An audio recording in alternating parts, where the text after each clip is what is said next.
हर हर महादेव, जय भोलेनाथ। नमस्कार, मैं साधना पांडे सुगम मार्गदर्शन पे आपका स्वागत करती हूँ।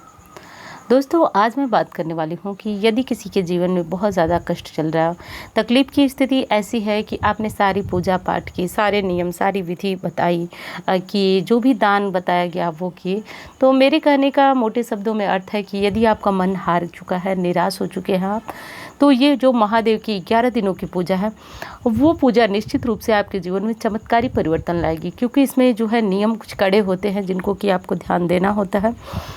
और यदि इस विधि से कोई भी व्यक्ति 11 दिनों तक लगातार महादेव की आराधना और पूजन कर लेता है, तो उसके जीवन में बड़े से बड़ा संकट जो है वो दूर हो जाता है। पूजा क्या है, कैसे करनी है, वो सब आप इस वीडियो में जानेंगे। वीडियो अच्छी लगती है तो लाइक कर दें, चैनल को सब्सक्राइब कर लें, क्योंकि इस चैनल पे भी मैं अब काफ़ी एक्टिव रह रही हूँ, सारी जो वीडियो वगैरह है वो आपको प्रोवाइड कर रही हूँ। तो अच्छी लगे तो लाइक कीजिए, चैनल को सब्सक्राइब कर लीजिए। अब चलिए बात कर लेती हूँ कि पूजा क्या है और कैसे करना है। इंस्टा पे, फेसबुक पे मुझे फॉलो करना चाहे तो कर सकते हैं। और हाँ, मेरा नंबर है जो कि विशेष किसी समस्या में है, आप कुंडली वगैरह दिखाना है तो आप उस पर संपर्क कर सकते हैं।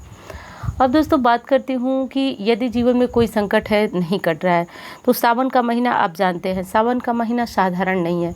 जिस तरह से एक दिन होता है प्रदोष का, जिस तरह से नारायण की पूजा के लिए एक दिन एकादशी का होता है, वैसे ही ये सावन पूरा भोलेनाथ के निमित्त समर्पित होता है।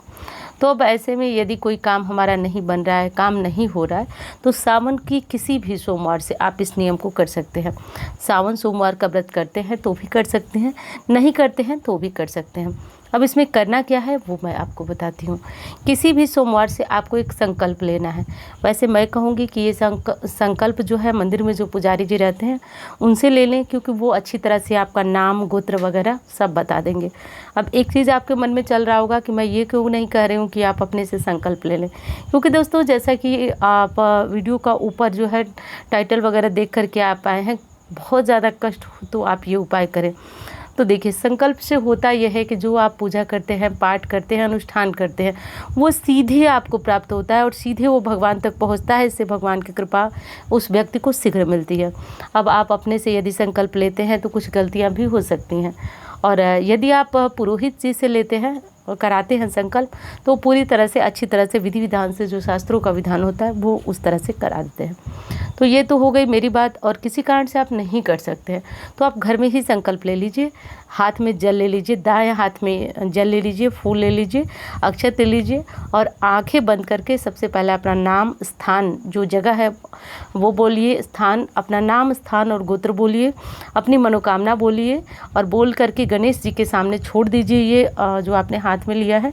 गणेश जी से प्रार्थना कीजिए कि आपका जो कार्य है, आपने जो अनुष्ठान सोचा है करने के लिए, वो निर्विघ्न पूर्ण हो। गणेश जी के सामने छोड़ करके अब आपको अनुष्ठान में करना क्या है। सबसे पहली चीज़ तो नियम आप 1 मिनट सुन लीजिए। और देखिए, जो भी इस अनुष्ठान को करेगा, ब्रह्मचर्य का पालन हर हालत में उन्हें करना होगा। 11 सोमवार का ये अनुष्ठान है, उन्हें ब्रह्मचर्य का पालन करना होगा। और जब तक ये 11 सोमवार बीत नहीं जाता, प्रति सोमवार आपको एक ही शिवालय में जाकर के पूजन करना है। और हाँ, जो लोग कुछ लोग पूछेंगे कि घर पे पूजन कर सकते हैं या नहीं, तो देखिए, कोई बहुत बड़ी मजबूरी है, आप बाहर नहीं जा सकते हैं, नहीं निकल सकते हैं, तो वो चीज़ एक है। लेकिन ये जो मैं उपाय आपको बताने जा रही हूँ दोस्तों, ये मेरे विशेष गुरु जी का उपाय है, और उनको बहुत ज़्यादा इस उपाय पे विश्वास है। वो कहते हैं कि 11 सोमवार यदि इस विधि विधान से कोई पूजन कर लिया तो उसका कार्य जो है खाली नहीं जाता है। तो चूँकि दोस्तों ये गुरु जी का उपाय है और श्रेय जो है मैं स्वयं नहीं लेना चाहती हूँ, इसलिए मैंने आपको बता दिया कि ये उनका विश्वसनीय, बहुत विश्वसनीय उपाय है। तो इसमें जो विशेष बातें थी वो 11 सोमवार आपको एक ही शिवालय में पूजन करना है। और किसी भी स्थिति में यदि आप घर में पूजन करते हैं तो देखिए, गुरुजी से जैसे कि मेरी बात हुई तो उन्होंने कहा कि आप इसमें जो है मंदिर जाना बहुत अनिवार्य है। तो आप कोशिश कीजिएगा कि आप एक समय ही सही लेकिन मंदिर ज़रूर जाएं। और नहीं कर पाते हैं तो ऐसा मतलब ये होता है कि कुछ ना करने से कुछ करना हमेशा अच्छा होता है। तो घर में ही शिवलिंग है तो कर लीजिए। करना क्या है वो जानिए। किसी भी सोमवार से आप ये संकल्प ले सकते हैं। व्रत रखते हैं तो अच्छी बात है। नहीं व्रत रखते हो तो आपको व्रत भी 11 सोमवार तक रखना होगा। अब करना यह है कि जैसे सुबह शाम आपको क्या करना है, सुबह में आपको भगवान शंकर जी के लिए पंचामृत लेकर के जाना है, जल फूल जो भी शिव जी की पूजा के लिए सामान ले जाते हैं उस तरह से आप पूजन कर लीजिए।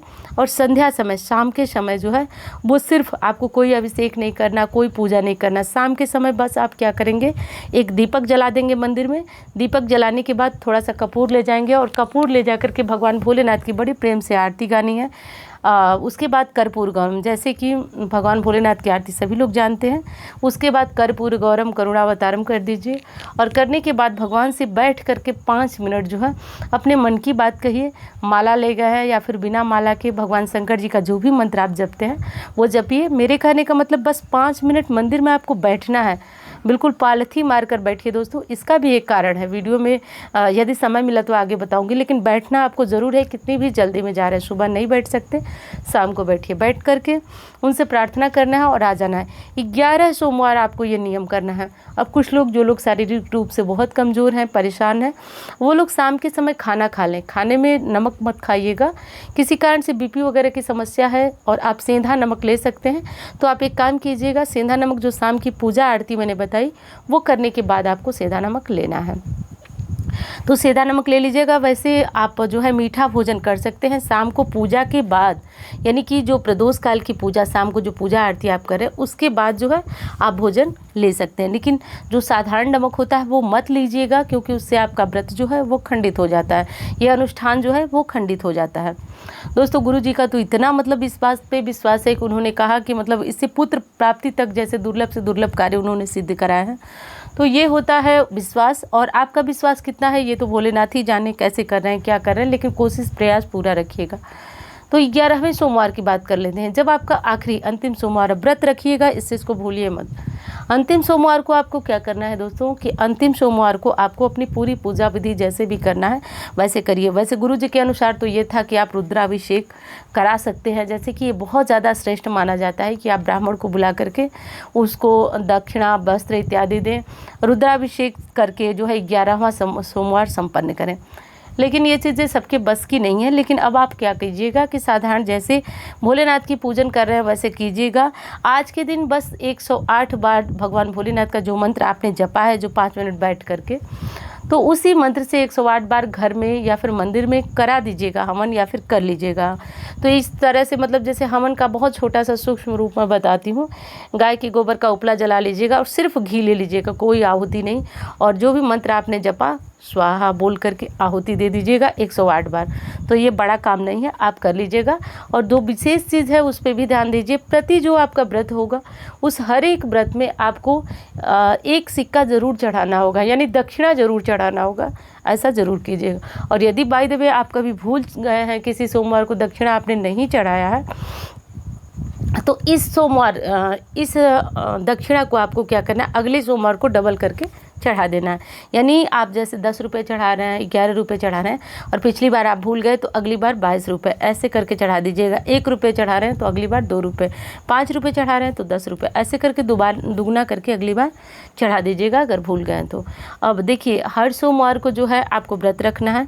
अब कुछ लोग कहेंगे कि पूरे जो जब तक हमारा अनुष्ठान हो जाएगा तब तक ब्रह्मचर्य का पालन करना मुश्किल है। लेकिन दोस्तों ये पूरी तरह से आप एक सुरक्षा घेरे में बंधे होते हैं।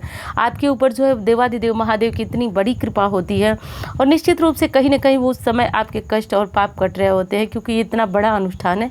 तो इस दौरान यदि ये चीज़ें यानी ब्रह्मचर्य का पालन नहीं हो पाता है तो बहुत मतलब उचित नहीं होगा। लेकिन किसी भी कारण से यदि ऐसी विशेष स्थितियाँ हैं कि आप नहीं कर सकते हैं ब्रह्मचर्य व्रत का पालन, तो एक काम कीजिएगा, व्रत के कम से कम 1 दिन पूर्व और 1 दिन बाद तक इस बात का ध्यान रखिएगा। बाकी आप कर लीजिए, कोई दिक्कत नहीं है। हाँ, एक चीज़ और बताऊंगी कि व्रत के दौरान आपको यदि देवाधिदेव महादेव के सपने आते हैं, आएंगे ज़रूर, इस बात का ध्यान रखिएगा। इस देवाधिदेव महादेव के सपने आते हैं तो आप सुबह उठ करके उनसे प्रार्थना कीजिए कि हे भगवान, आपकी कृपा हो रही है, आगे आने वाले समय में भी आप ऐसे कृपा बनाए रहिए, मुझे अपने कष्ट से मुक्ति दीजिए। ऐसे प्रार्थना करके आपको जो है अपना व्रत पूर्ण करना है। तो मेरी समझ से मैंने पूरी जानकारी आपको दे दी। वीडियो कैसी लगी बताइएगा ज़रूर, अच्छी लगती है तो लाइक किया करें, चैनल को सब्सक्राइब कर लें, कमेंट करके मुझे बता सकते हैं। तो उम्मीद करती हूँ जानकारी पसंद आएगी। धन्यवाद।